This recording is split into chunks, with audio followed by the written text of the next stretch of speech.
Hey guys, welcome to another video. I just want to do a quick video about some anatomy books and things that I tend to use when I'm studying. So, a lot of people ask me about these, what are my favorite anatomy books and stuff like that. So I thought I'd show you guys a few. I'm sure you've probably seen these somewhere, in some form or the other, but, I thought I'd just give you my take here. So, these first kind of set of books I want to show you are what I would consider kind of the budget books, or the books that I would recommend I think would be good for everyone to have in their collection, and they're fairly inexpensive. We talk about Bridgman. There's some other ones we'll get into in a moment, but first up, let's kind of go into this. So the first book would be Constructive Anatomy by George Bridgman. I'm sure everyone has kind of seen these books somewhere. These are talked about a lot. Now, George Bridgman was, I guess he's more known as kind of an anatomist, right around, turn of the century, 1900-ish. He started teaching at Art Students League in New York. And he is well known in his books for kind of translating the anatomy into these kind of blocky forms and into wedges, and giving the anatomy more dimension and thinking of it as three-dimensional objects rather than simply just a flat kind of diagram, right? So that's actually something you don't see too often in a lot of books.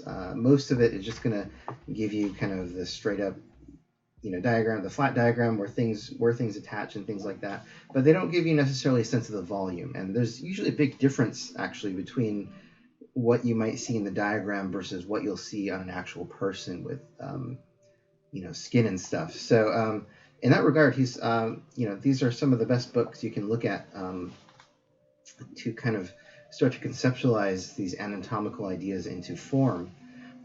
Now, if you're looking for these, they come in two different flavors. You can get these kind of smaller books, or you can get this big one, which kind of compiles all the books together. Now, I will say there's a little bit more information in these smaller ones, so I generally tell people to pick these ones up. They're also a little bit easier to carry if you don't want to carry this huge book.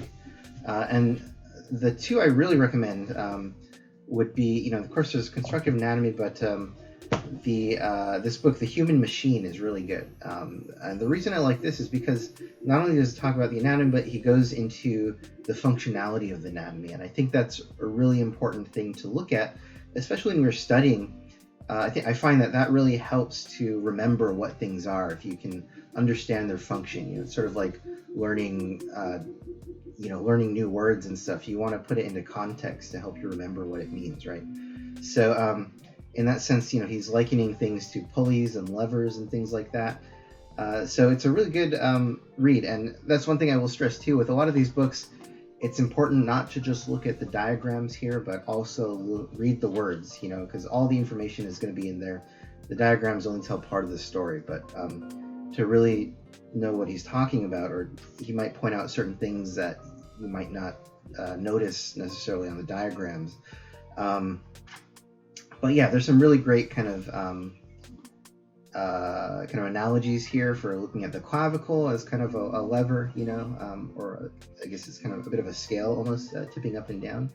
With this book, this is I find this is most interesting, and this type of thing, this kind of breakdown again is something you don't quite see in a lot of books. As far as anatomy is concerned, it's mainly just memorization and labeling of the muscles, but not so much into explaining the functionality, or at least not so much visually, right? I will say with Bridgman, he can be a little difficult to study. Some of his diagrams are not the clearest, but the thing to keep in mind with these is that when he would lecture these, there would be a huge, he'd be in front of a board with, that would be like 7 feet tall, and he'd have like a 3 foot long stick with a piece of charcoal at the end, and he'd be drawing these diagrams out live in front of a classroom. So a lot of these diagrams, they're going to be like 3 or 4 feet high. These are not kind of just done in your sketchbook and stuff. So that, when you take that into consideration, it's pretty amazing sort of the accuracy that he could achieve with that. And I guess he was also known as a bit of an alcoholic, so he would come into class drunk and stuff. So that might also explain some of his his gesture and his loose marks. But again, as far as breaking stuff down, this is a really good way to kind of understand not just the muscles, not just the form, but also the mechanics behind the figure, right? And this is written a while ago. He taught around, what is it, 1904 or something to 1943, I think. So he is, the language might be a little old or a bit archaic, but the information is still good. So getting Bridgman books, I do recommend studying these alongside other books, which I'll talk about in a minute. But the information is definitely solid. Now, this other book here, the Book of 100 Hands, as far as a book that's just about hands, I can't really think of another one. There might be some out there, but this is actually the book I had in school way back in, starting in 2005. This book solely focuses on drawing hands and things. So, and I'll tell you, there are more than 100 hand drawings in here. And for me, personally, what I did with this is I took this book and I spent about a week just copying it cover to cover, and I've done that a couple times actually. Just going through the diagrams and really trying to absorb all the information here. So if you want to, have a good reference for hands, this is a pretty good one to pick up. Kind of the only one I actually can think of as recommending for just hands. Now, I do recommend these smaller ones. Again, there's going to be a few more diagrams, a bit more information. I think, the hands and the human mechanics are not all covered in this bigger book here. But these are also easier to carry around. So I used to just have one of these in my bag all the time when I was, really studying. And they're also fairly inexpensive. On the cover here, it's like $8. I think, if you find used copies, I've seen them as low as like $2 or $3. So if you want to pick these up, I would recommend them. This other book, Bridgman Life Drawing, I have this really old copy before these cheaper Dover books came out. But this just includes more of his drawings here. Less of a breakdown, but just kind of other examples of the same or similar concepts here, kind of taking into account the whole figure. But so this one, not as important to pick up, I would say, but definitely these three. I highly recommend it. If you want to pick this bigger one up, this is pretty inexpensive too. You can probably find it for $8 or so. But these pages have been falling out and stuff. So definitely pick up these ones. These would be what I recommend. All right, so let's look at the next set of books here. So these books here, again, this is still part of kind of my budget consideration library here. The first book I want to mention here is Joseph Sheppard's Anatomy: A Complete Guide for Artists. So this is just kind of a nice, simple book. There's nothing too crazy about it or nothing super special. It's pretty straightforward, but it does give us some nice angles or some different views of the, let's say for like the arms and stuff like this. A lot of these books, you're not going to find the exact same angles or views of specific parts of the anatomy. So I've kind of, jumped around looking for, books that have interesting views. So I think this one does have a few things that the other books don't really cover. The other nice thing I like about this is that, all the diagrams are drawn. So it can help you in a way to get a sense of how you might approach drawing some of the forms beyond just looking at photographs or more kind of dry anatomical diagrams, right? So he gives us some examples of arms and things. And they're not, super rendered, polished illustrations, but they're, they're fairly rendered, but they're not kind of out of reach as far as, or they talk a little bit more about the technique or explain a little bit more about that, right? With the kind of hatching and stuff that he uses. So, I recommend this book too. It it's kind of covers a little bit of everything. Again, fairly simple. And this too, I think you can probably pick it up for around $15 or so. Is there a price on here? Yeah, it's like $15. So if you're getting it used, you can probably get it for 10 or under. So fairly inexpensive again, but pretty useful. And I would use something like this in conjunction with the Bridgman book to kind of I'll kind of work back and forth between them to get maybe a simpler view of a certain area, and then Bridgman I'd look at for kind of the formal breakdown of it. How would you turn it into kind of form or more three-dimensional kind of masses, right? So the other books, so these start to get into more kind of reference books, I would say. So this book here, The Human Figure by David K. Rubins, I'd say this is even more straightforward than the Sheppard book. I use this as just a reference book if I just quickly want to look up a form or something. What's really nice about this is that it goes through all the views of the body, like the torso, the arms, the legs, and it will give you different layers. So from the outside view, we can see the bones. He'll introduce the muscles in layers as far as what's going to be connected to the bone, and then on top of that, what would the next layer be? So we can see things like the brachialis muscle and how that connects underneath the biceps muscle there. So you can start to see kind of the stacking of the forms, which isn't always present in a lot of these.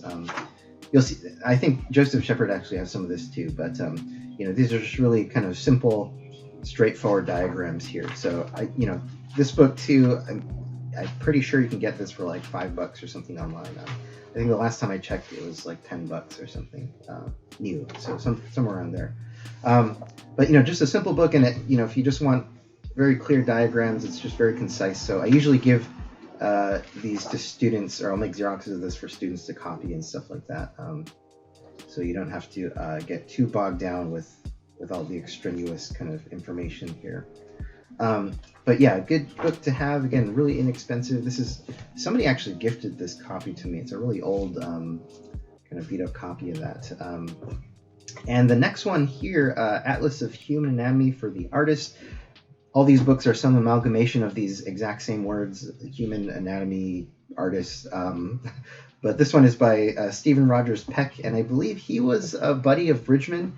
When you look at his diagrams here, you can start to see some of the similarity in how he depicts the forms and some of his shapes and things. But what I really like about this book are he has these little sections on the anatomy which give you little analogies of how to break things down or how to think about things. So if you look at the scapula here, he likens it to like a trowel if he just bent the handle here. Or the clavicle, you can think of them as like Cupid's bow. So some really fun kind of a bit quirky analogies here.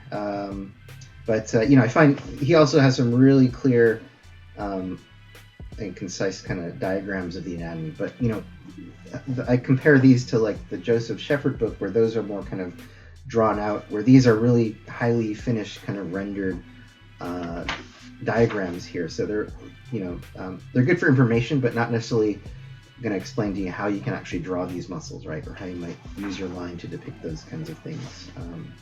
And here, this is great. The kneecap over the has a beard of fat, so that would be the bursa underneath that kneecap there. But yeah, so he has these really nice kind of breakdowns, and on top of learning the functionality, coming up with simple analogies and things like this to think of ways to think about things is a good way to learn the anatomy as well. So this is a pretty in-depth book, actually. It goes over a lot of stuff too, and it has some photographic reference too that you can compare. Yeah, so another good book. This is really inexpensive. I think new it's around $11 or $12. So if you're getting this used, I think I picked this up used, yes, for like $7.50. Yeah, I'd recommend these as kind of a set of, let's see, these as a set of very inexpensive books you can pick up, and a pretty comprehensive anatomical collection, I would say.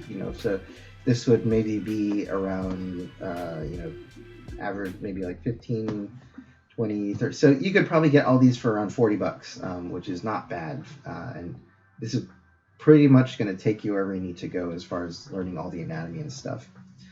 Now, I do have some other books to look at. I have a ton of anatomy books at home, but these would be kind of the core ones that I recommend to students simply because they're relatively inexpensive and pretty easy to find as well. So definitely pick those up or check these out.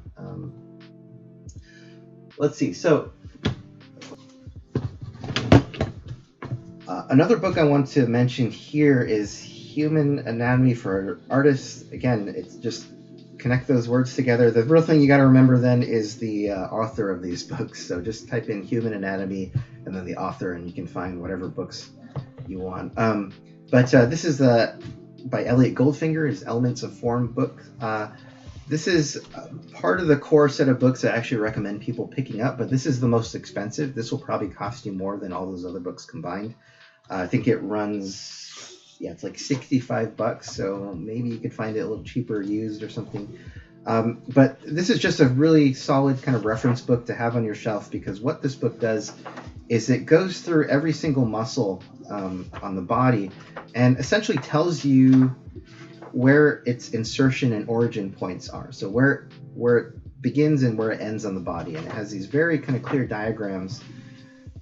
For the trapezius, for example, here we see it attaching along the spine and up the neck, and he shows exactly where we're going to see that attaching to the scapula here.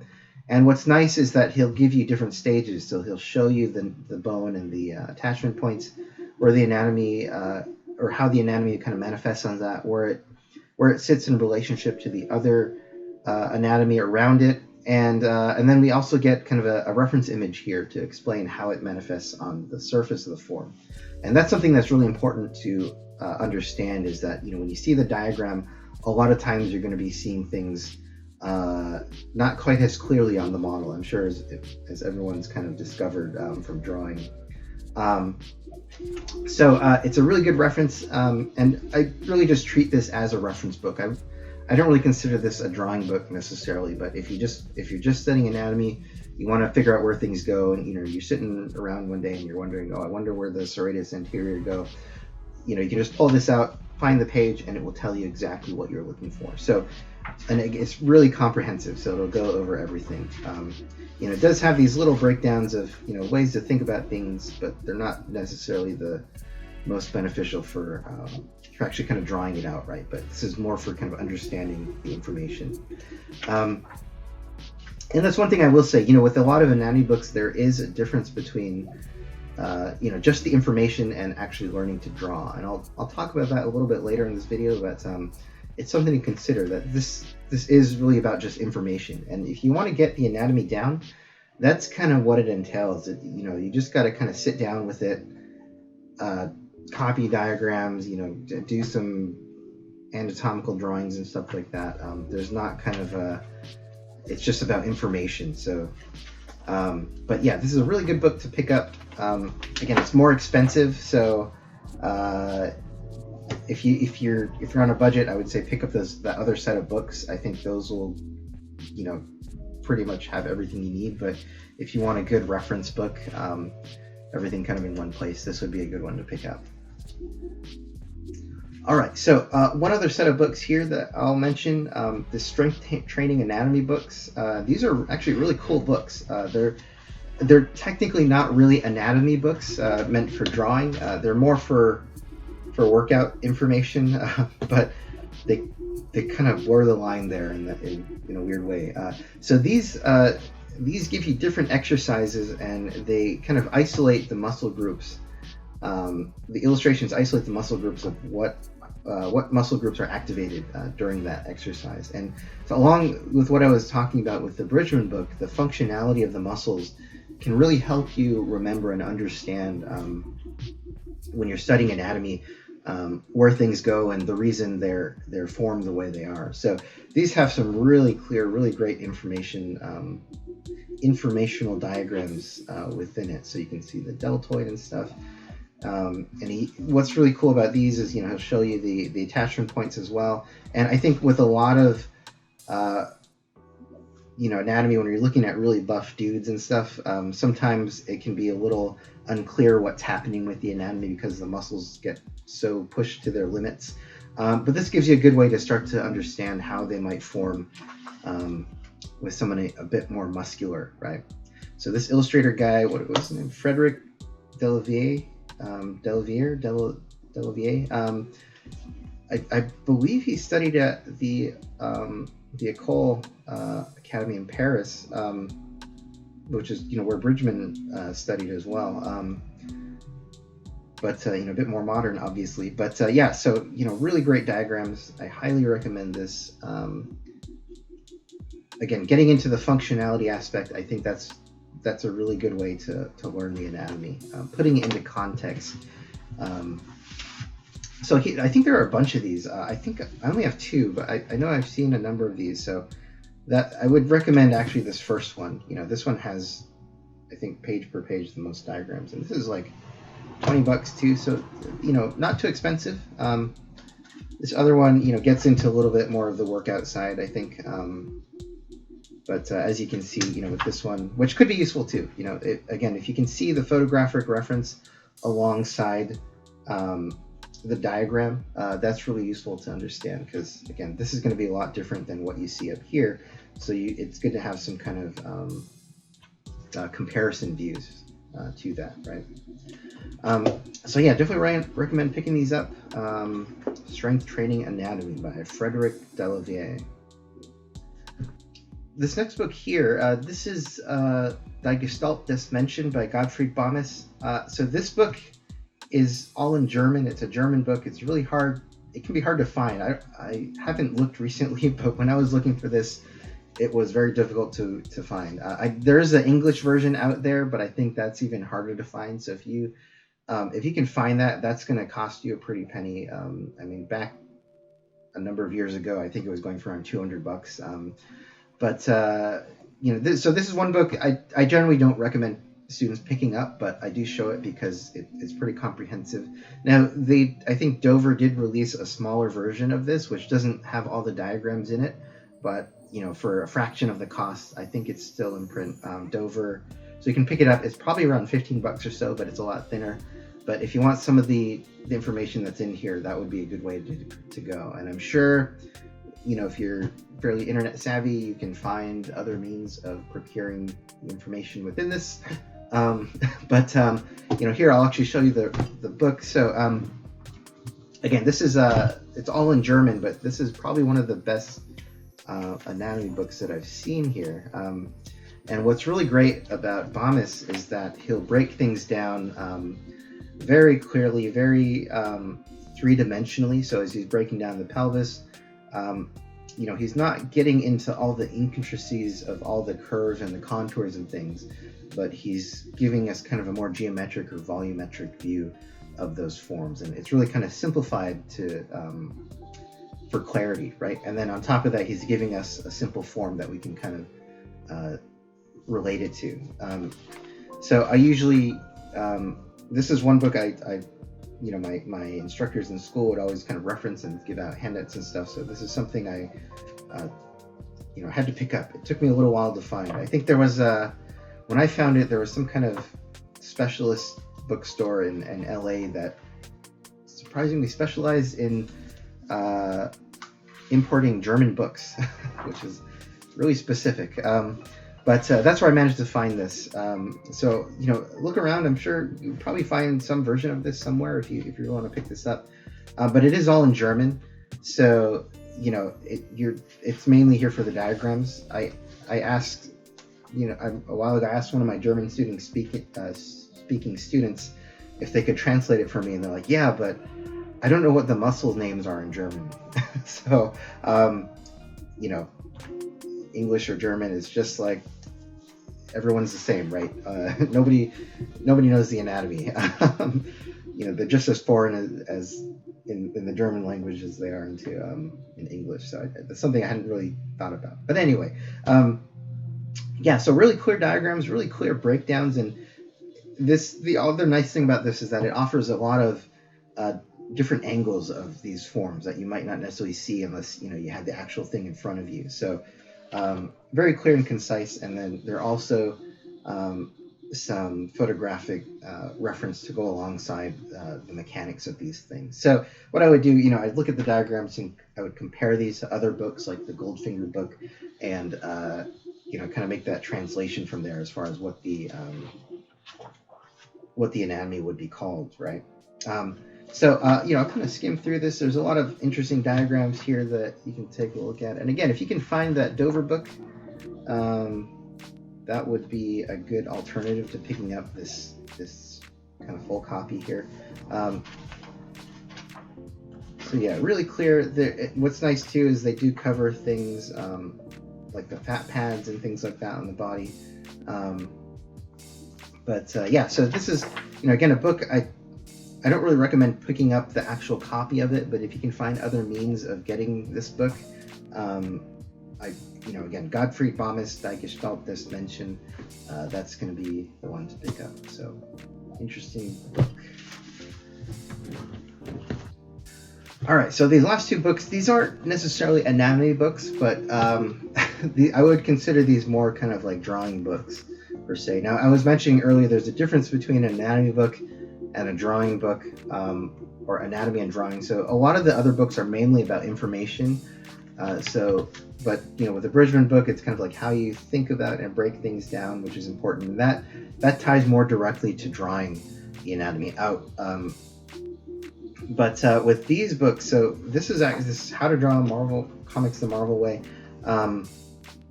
This is actually the copy I had since I was a little kid. So I don't know how much this is now, but I'm sure it's fairly inexpensive.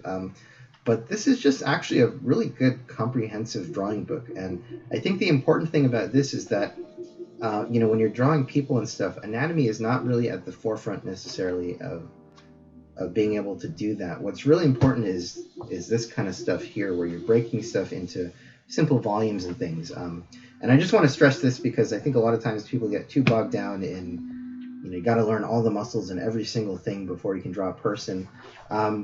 But really just kind of understanding simple volumes and being able to translate things into volume is really what's going to help you more than anything. So as a drawing book, I think this is actually a really good kind of reference, or it gives you a bit of a process. And what's nice is it shows you a little bit about everything. So, drawing people, there's a bit of perspective.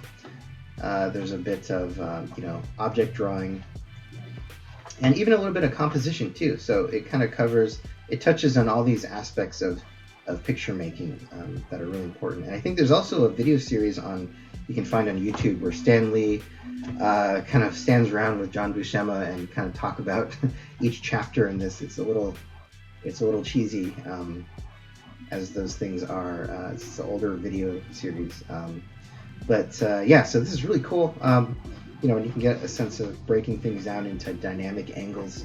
So this is kind of the same process I teach in classes, where it's not really about the anatomy up front, but it's about understanding these simple forms, and then after that we can wrap the anatomy around that, or we can build into the anatomy. So I do recommend this as a pretty good reference. And if you want some ideas on how to approach staging and dynamic angles and stuff like that, this is actually a really good resource. So I've had this since I was a little kid, but I didn't really understand it at the time. So later on, when I started looking at this, I was like, oh yeah, this is actually really good information. Doing gesture, thinking about posing, how to push a pose and stuff like that. So I recommend actually picking this up. It's pretty good information. So it's perspective as well. And this other book, the Vilpu Drawing Manual. So this is a pretty old book, I think. I hope it's still in print. I'm not sure. So this, I'm sure a lot of you have heard about Glenn Vilpu. He's probably one of the kind of premier figure drawing instructors, for a while, at least here on the West Coast.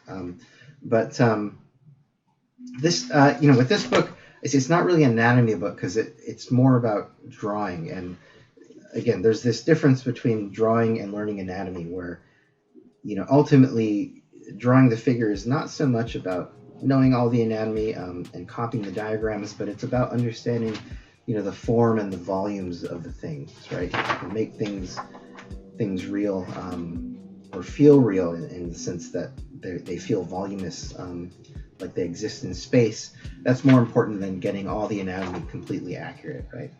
So with this, that's really what this book kind of stresses is understanding forms in space and looking at how to break the figure down into simple forms and simple tools that you can use to start to communicate different things about the figure as far as the gesture and stuff. And there are, some anatomical elements here. You can't sort of avoid that with the figure, but it's approached in a way where it's not super in-depth with everything, but it's just kind of the major masses and things that you want to look out for when you're actually making drawings of the anatomy and not necessarily